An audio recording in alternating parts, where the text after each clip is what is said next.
coming. This is a really cool moment for me and for all of our team, and yeah, it's crazy. I mean, I remember seeing some of you when you were like 16, 17 years old, and now you're all adults, which is very strange to me. So, but yeah, thank you for coming. And I know we've had a tough ticket getting in here and getting in our little Chicago release. So I promise you the next ones won't be that hard. Excuse me. But yeah, thank you for coming and checking out this record. We spent a lot of time. I wish Aaron was here, but he's probably like working, or he always just works. So, but he'll be here tonight. And but yeah, this is a lot of days on airplanes and a lot of time promoting singles that didn't end up becoming huge hits. And now we have one, and now because of that, we get to have this album. And I've thought about this day specifically, I think, for 4 years. So, yeah, I just can't really can't believe it's here. So thank you all for being here. Thank you for supporting our music. And, you know, all these people you see running around, they all work with me in one way or another and text me all the time, every day. So it's their day, too. And we're all just really proud of not just this record, but this moment that has really taken just so much effort and I guess luck, and but mostly it's because of people like you who've taken like the time to like dig into every single song ever since we put out We Do Us, and here we are with this project that I'm like incredibly proud of. So, whew. I have your questions. I don't know why I need to read them. I can just ask you them, but I will read some of these questions. But I would like to play some music. I'm going to play the whole record that you haven't heard yet, if that's okay. You've heard, let me go through in my head. It's been a long week. I was in London last Wednesday, and then I flew back to do Jake's fundraiser in Florida. So, and then I just today feel like a normal human again for the first time. So, anyway, yeah, let's play "Pass It On." So this is the first track off our record. I wrote it with Hardy and Marin and Jordan Schmidt, and it's fun and I like it. So here it is. Jess is the DJ. Turn it up. If you got a little smile in your pocket, or maybe just a joint. If you got a little weight in your wallet, a right direction to point. Some good advice, or good vibes, or a little positivity. Yeah, if you got a full cup, then split it on up like somebody did before me. Pass it on, pass it on, pass it on to someone else. What good is you got her or your love or your bottle if you keep it all to yourself? There's enough to go around, so send it on down, cause you can't take it with you when you go. So pass it on, pass it on, pass it on. I wrote that at Jordan's house, Jordan Schmidt, who's written tons of huge hits, and we wrote Worldwide Beautiful together with Kane and Shy, and just an incredibly talented guy.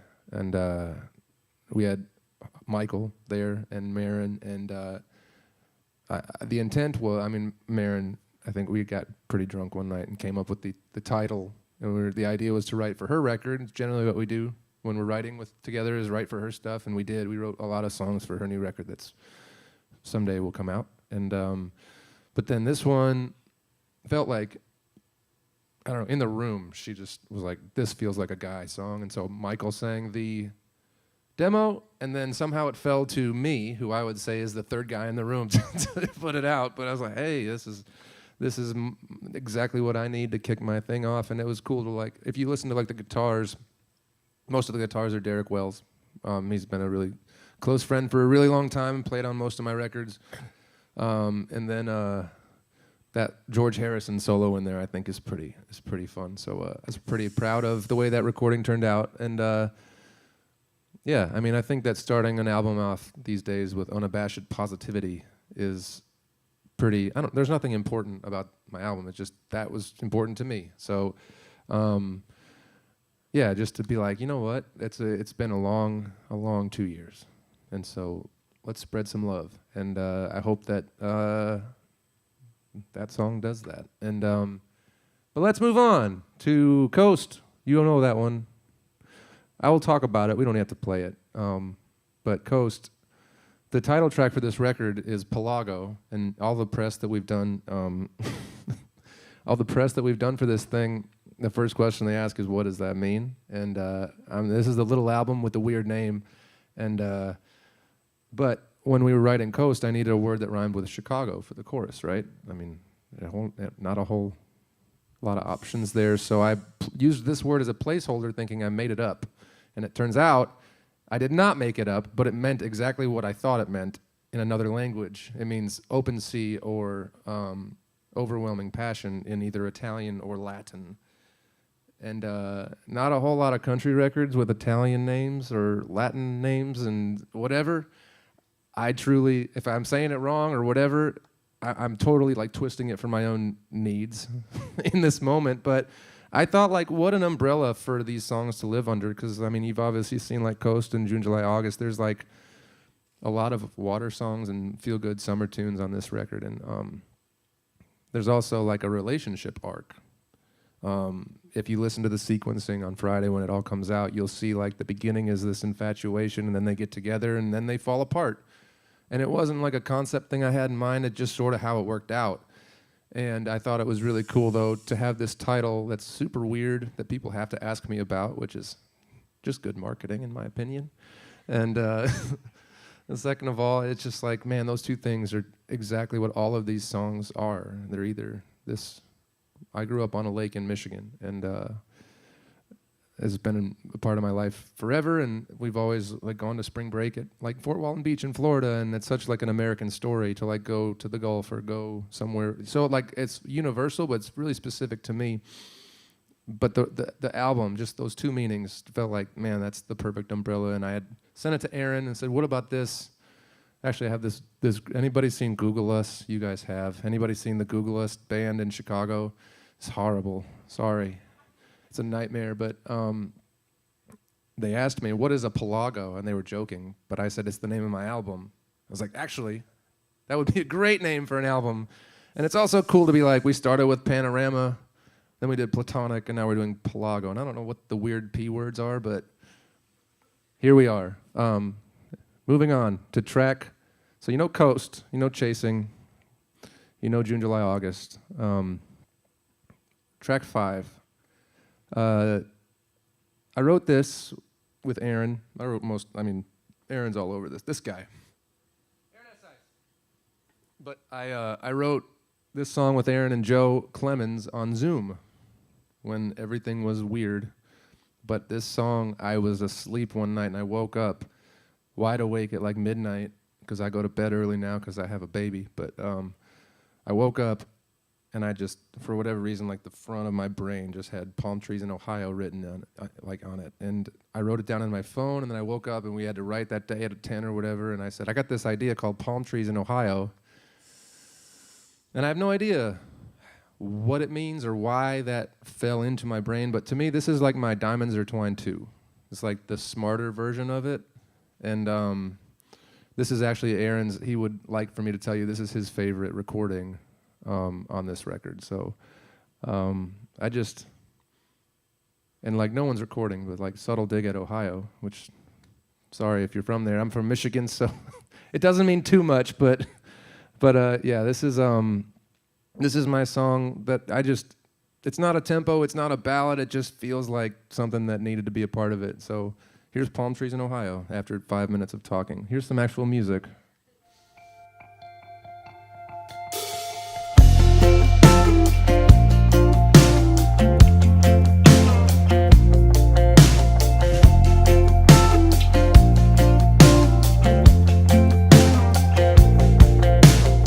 When there's no sand at the beach, when there's no money in Vegas, when the stars don't shine, when there's no shots in a bar, when there's no radio playing on a back road drive. Ooh, till they learn how to turn back time.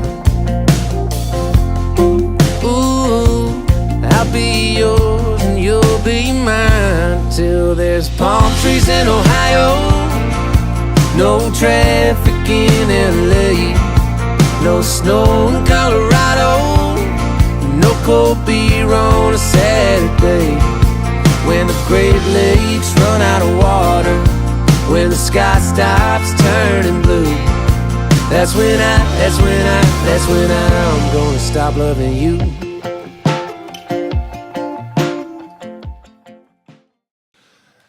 Thanks. So I grew up with Aaron, and we started playing music together when we were like 14 years old, very poorly. And my mother loves, I think that's her favorite thing of all time, is like, you used to play music with Aaron, it was so good. And it's like, I think you just like that I didn't curse as much back then. Yeah, so this guy, he's Scotty McCreery's producer also, and a lot of other people, but he built a studio at his house. This is the first record that was made in his studio, which I was really proud of. And the fact that like he's gotten to this point where he can have his own space is amazing. And but it's fun to hear like all those things tracked back, because I wasn't at a whole lot of I didn't go. I'd show up to sing, and we have a really cool partnership, and it was so fun to like go in and just hear what he had been building, because I mean this is just as much his that is mine. And I love hearing like the drums, because our friend Phil Lawson, who we've played on almost all of the records, he played on this whole album. And yeah, that song's really special. I'm gonna answer a couple questions, and then I'll actually, if you guys think of any, just like raise your hand at any point, and I'll answer them. But when did you realize that music was your thing? So I went to Belmont. Always liked music. I took a couple like music business courses there, enough to be dangerous. And then I graduated, and there was not much to do in like 2010, if you remember that far back. It was a long time ago. But I just started writing songs with Aaron and Joey Hyde, and decided like I'm gonna make a go at being a writer. And so it was kind of like in that moment where I loved Nashville. I loved the type of songs that you could write here. I liked the format of it, and I just kind of did one little step at a time to get my foot in the door. But yeah, I would say like got serious about it right at the end of school. So I was 22 years old, and I guess I've been doing it professionally now for like 9 years almost, which is nuts. But yeah, music. I wanted to quit the baseball team actually senior year of high school to just like play a little bit, but I didn't end up doing that. I finished it, but I like baseball now more than music most days, so whatever. Anything else that anybody can think of, just like raise your hand, but there's some more up here. Obviously, like there's some parent questions in here, and I can talk about Hayes a little bit. He's in London right now with Marin. We planned this like big family vacation, and then Sony decided that this is when the album's coming out, so here I am. I'm glad that they're over there having fun though. But yeah, it's odd. I think Marin has more creative inspiration from being a parent. For me, it's been more like I need to be like, I'm not just responsible to me anymore. I'm like, this has to work, because now like this kid's coming and he's not going anywhere, and we have to pay for him for 18 years. So like, this better work. That's more like my mentality. Is it's like sort of focused me in a cool way. And it's been fun to like completely check out when I'm done and just spend time with him and not really care as much about the results. I mean, I love my work, I really do. But like, I think most people, when the first time they have a kid, and maybe I don't know how many parents are in here. I only have one. Probably just gonna have one. But it's amazing like how much the little stuff stops bothering you once you have something that you really actually care about like show up. So I think that's sort of more how that has changed my mindset. Like, in our family's mindset is like, we got something else to worry about. And it kind of makes you better at music because you're not like pressing all the time. So they have this thing in in town called Baby Luck. It feels like every single person that says I'm having my baby for the first time has a huge number one, and you know, that for us that was, I guess, What If I Never Get Over You was like when we found out we were pregnant. But yeah, I mean, he's mostly just like focused us in a cool way. Marin's got some Hayes songs I think floating out there, but for me it was more like it's better work. So yeah, and I'll do one more and then we can play some more. And if anybody does, you know, think of anything, just like shout it out. Don't be shy. It's just me. It's all fine. This is intimidating, but whatever. At what point of a co-write do you decide if it's one you'd cut yourself? What makes a song feel like it's something for me, basically? I don't know. I don't really have that problem too much where it's like I'm fighting over stuff. But generally, like when I get a demo back, I'll know right away if it's something that I'm interested for me. And I'll usually send it over to Janet and be like, I'm so in love with this and so excited. And I can tell immediately from her response if it's like, yeah, cool, let's hold it. Or if she's like super down. And then I'll send it to Aaron, show it to Marin. You know, I have like my people that I really trust, their ear. And obviously send it to my record company. Just make sure they hear it. Don't want to forget about you guys. Yeah, and this next song is actually a really good example of that. I made this demo with Randy Montana and Will Weatherly, and Randy was an incredible artist who turned into an incredible songwriter, and he's written songs for like Luke Combs and Parker McCollum and whoever else, I don't know, tons. He's pretty hot right now. Anyway, and I remember waking up in the morning and seeing that this demo had gotten texted to me. And then I opened my email, and it was already on hold for another artist, which I thought was odd, because I haven't even heard it yet. And I opened up the demo, and I listened to it, and in my head, I was like, this sounds like a hit song. I sent it to Janet, and she's like, oh, my God, that's a hit song. And so then I had to go untie all of the things that these publishers had arranged for this other artist to potentially record this song. And I just had to call and say, like, hey, man, I'm sorry, but, like, no dice. And anyway, I'm from Kalamazoo, Michigan, and they have this beer called Two-Hearted Ale. And there's the Two-Hearted River, actually, that Ernest Hemingway writes about, which is what it's named after. It's in northern Michigan, and it's an incredible short story. It's very sad, but If I Had Two Hearts was just an idea I had by looking at a Two-Hearted can and going like, oh, there's something there. And I really liked the demo, and I really love this version too, and hit it.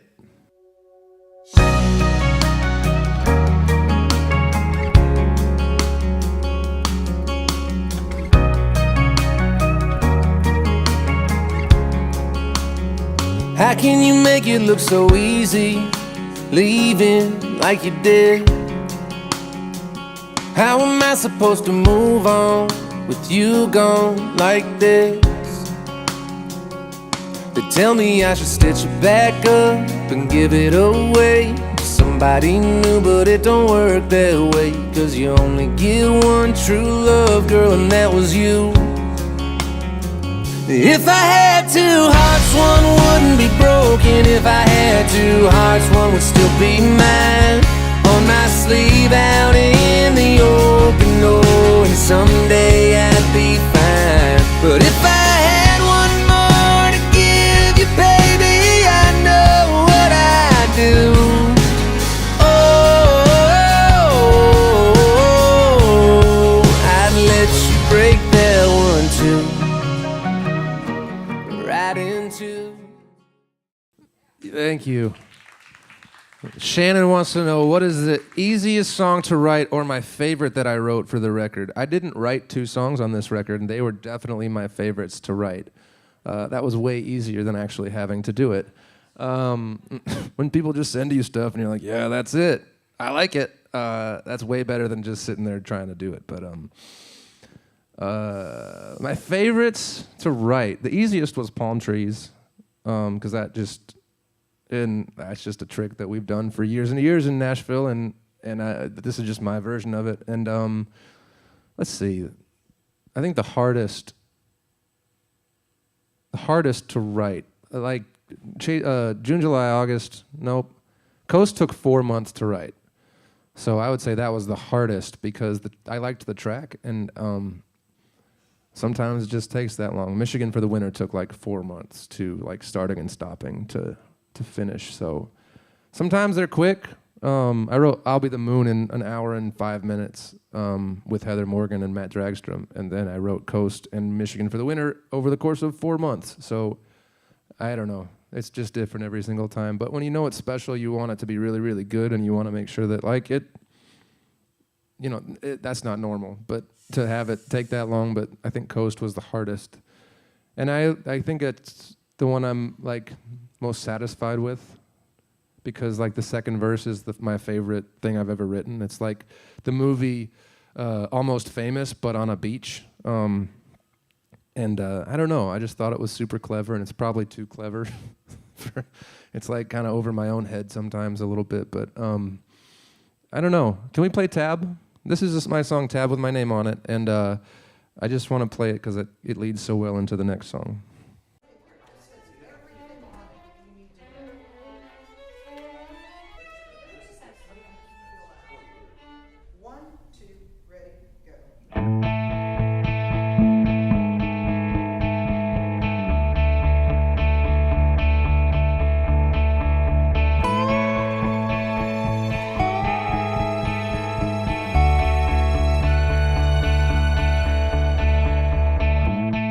Time to kill,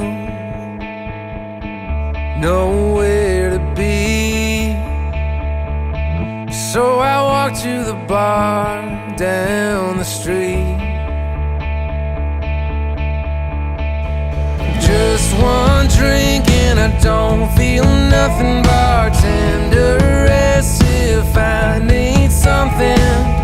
We get to talking and I don't mean to, but I'm on to another and I'm talking about you. There's a tab with my name on it, and I'll be sitting here all night.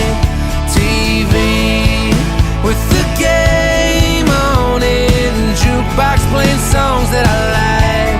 But around drink 3, that's when it hits me that all I have without you with me is a tab with my name on it. So thank you. That one's been released. But I want you to listen to like the strings and stuff. We got to do like an 8-piece orchestra for a couple songs, and this next one too is like a part of that. And I never thought we would ever get to do something so cool. And the studio day, I mean, Nikki was there, and she was filming a lot of it. And we should probably put out some more of that footage. But it was like one of the most amazing musical moments of my life. I've had, you know, I've sung in front of, you know, arenas, and I've sung in front of like amphitheaters, and I've done the ACM Awards now, but like just strictly musical. That moment was like a whole lot of speechless people just watching these people do amazing things. And so I don't know, there was something special about it on Tab. It just felt like the recording was not there yet, and all we did was layer this orchestra on top of it, and it just became this thing that I still am like so proud of, and I've listened to it 100 times, and I will always like look back on that and just be like, I'm so lucky that I was there that day that they did this. It was like something I never thought we would ever get to do. And then after they did that one, they did this one, and this is my favorite song on this album, and I didn't write it. I was hammered on a beach in Mexico one night, and I sent Aaron, I said, we should cut this song, and I sent him The Knife or the Hatchet, which is track 10.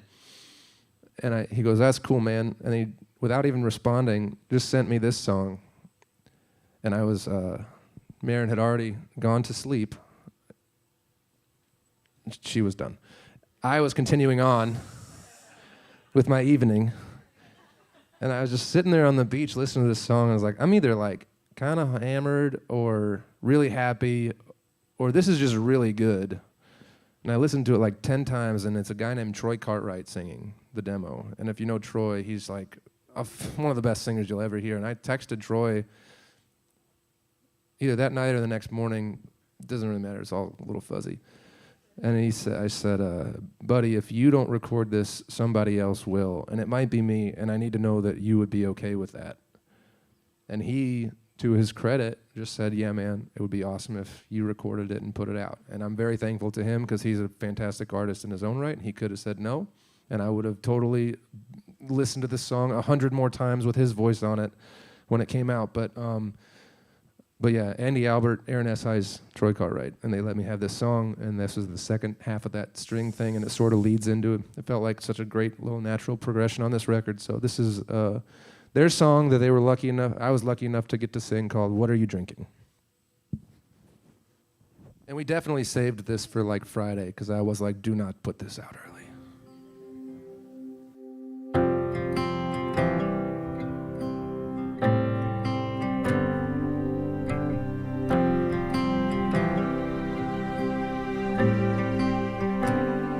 Is it a scotch on the rocks with a record on, coming down off a long day? Is there sugar on your lips, baby, tell me, is there vodka in your lemonade?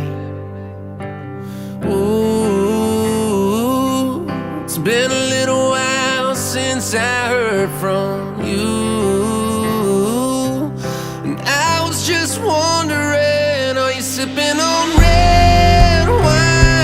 Thinking about old times.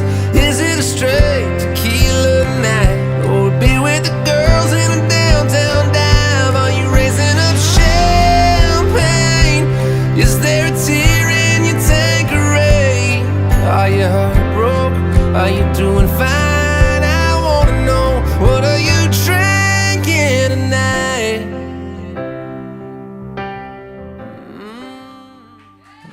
Thank you. Well, damn, some days we can get it. Woo! That was Marin sings on that one with me. That's fun. Yeah. Thanks, Troy and Andy and Aaron. I mean, just so lucky to.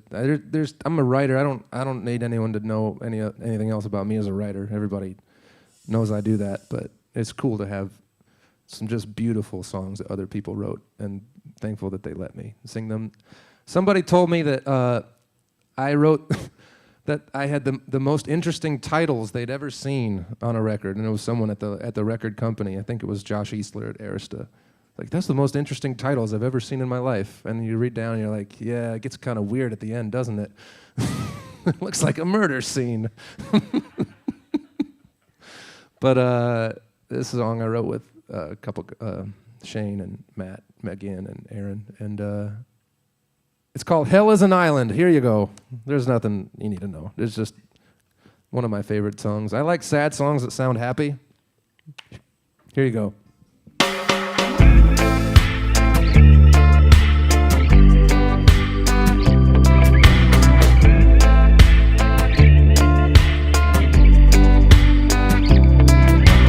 I thought the tropical breezing and Yeho tequila would do what it should. I thought that beach bonfire parties and songs by Bob Marley would make me feel good. And I thought that I would find heaven if I could just get out of my neighborhood. But hell is an island without you, hotel room with an ocean view. Who knew the sky could be so blue? And hell is an island without you.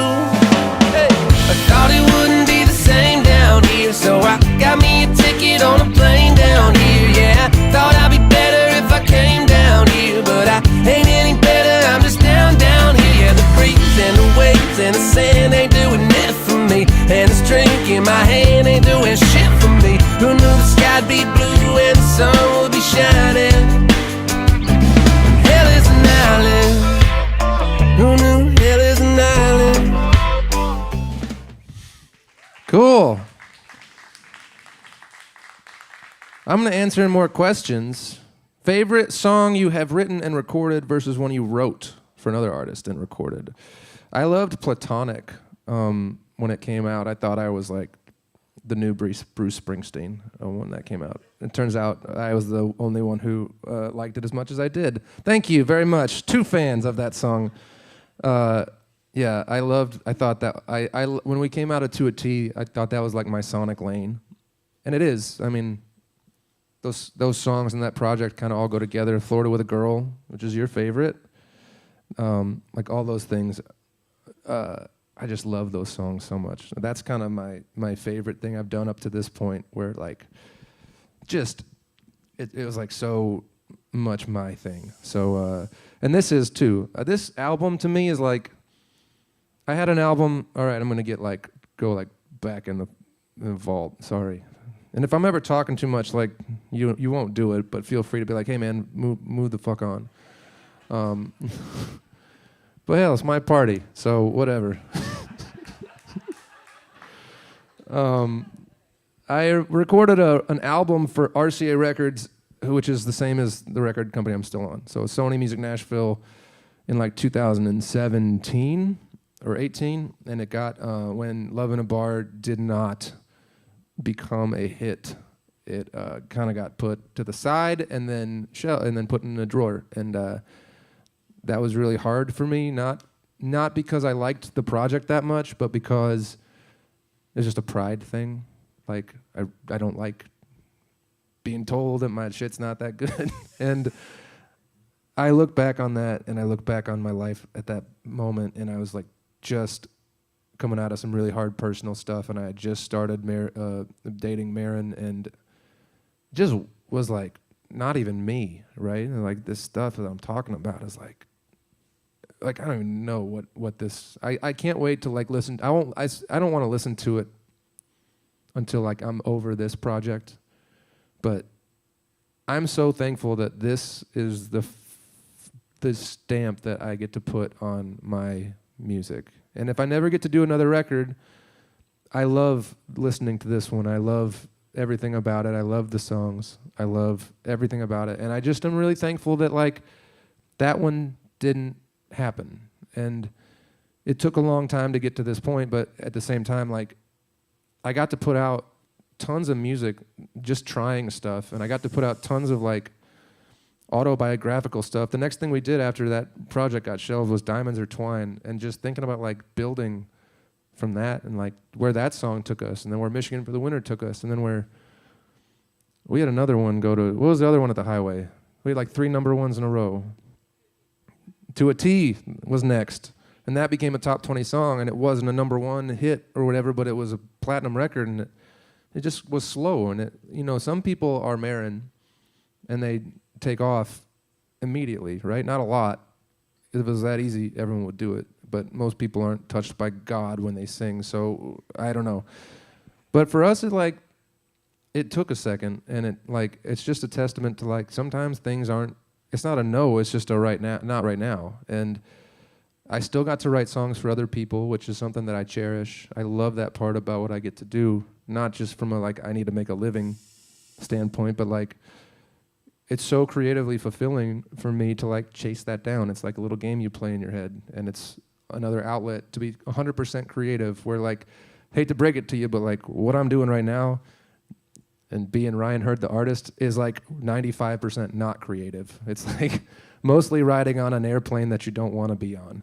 So like looking at like the whole story and like how angry I was at the beginning of it and how happy I am now, and it has nothing to do with anything other than the fact that like I just really enjoy the people I get to work with, and everything that we've done has been supernatural to like super space natural for what I like, for who I am as a person. And then like to have this little weird album with the weird name like come out, and it just be like, I don't care if it's a number 1 Billboard, whatever. I mean, I like it to do well, but like when you like it enough and you're so proud of it, you don't really worry about the results anymore. So it's amazing to look back on that moment and then look back through like all this stuff. And that's the long way of saying favorite song I've written and recorded for myself. Looking at that timeline, to me, they're all important. And there's even moments that I thought like, this is the one, and it wasn't. Like Her Name Was Summer, I like beat my fist onto the table like, this is a hit, this is a hit.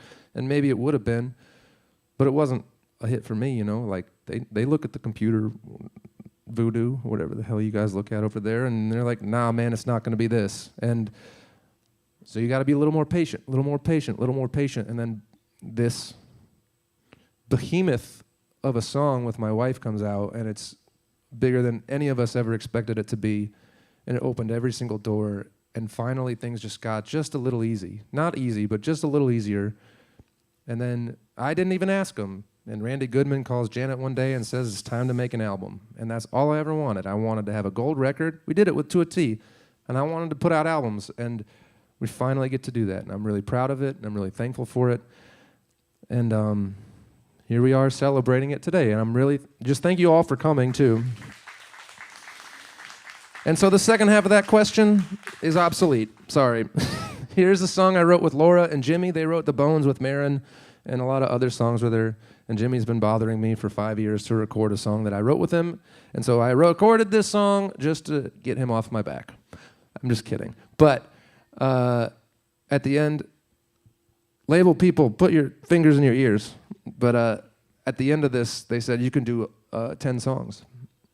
And I couldn't decide which one of these last two to kill.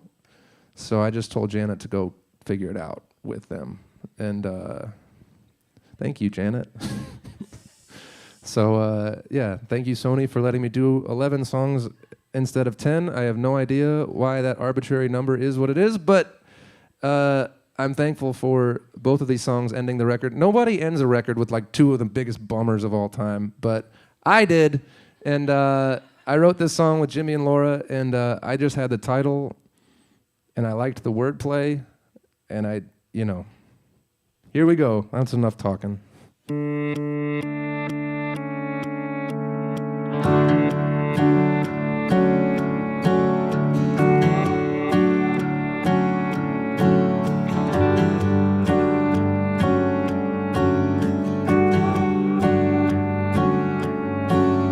I can't sleep,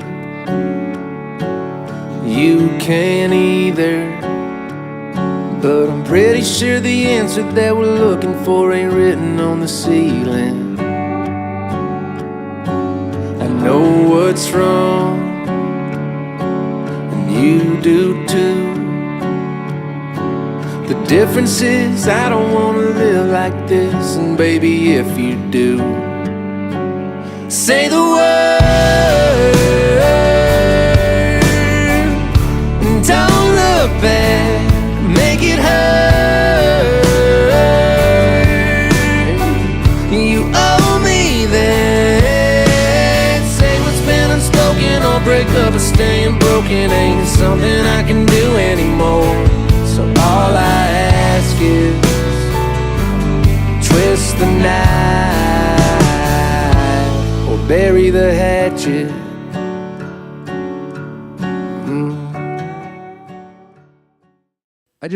I loved starting this record out with Pass It On, it being unabashedly positive.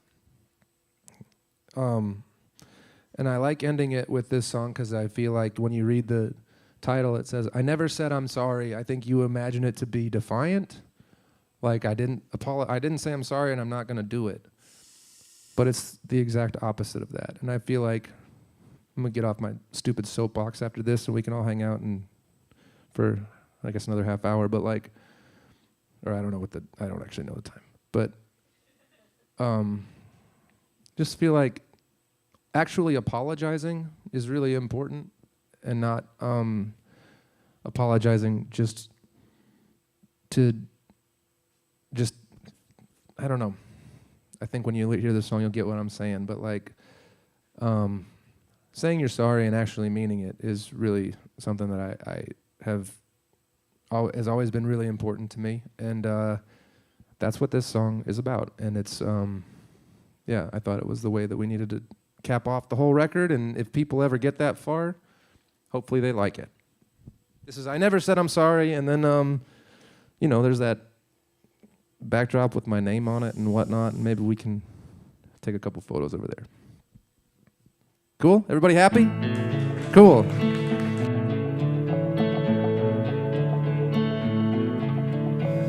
roses and cigarettes. That season came and went. Do you remember when we were unstoppable? Midnight on New Year's Eve, kissed you out in the street. You smiled and said to me, anything's possible. I know I haven't called since I walked out the door, and I hope I'm not twisting the knife anymore. I'm not trying to be sentimental, but baby, sometimes I remember those nights in our bed, and I know it the way that I left it, it's over. But I gotta say something I left unsaid, 'cause I said I love you, and I said forever, and I don't regret it, I meant every word. And I left you crying there in the driveway, and it don't mean much now, but for what it's worth, I never said I'm sorry. No, I never said I'm sorry. No. And that's Pelago. Thank you guys for coming and hanging out.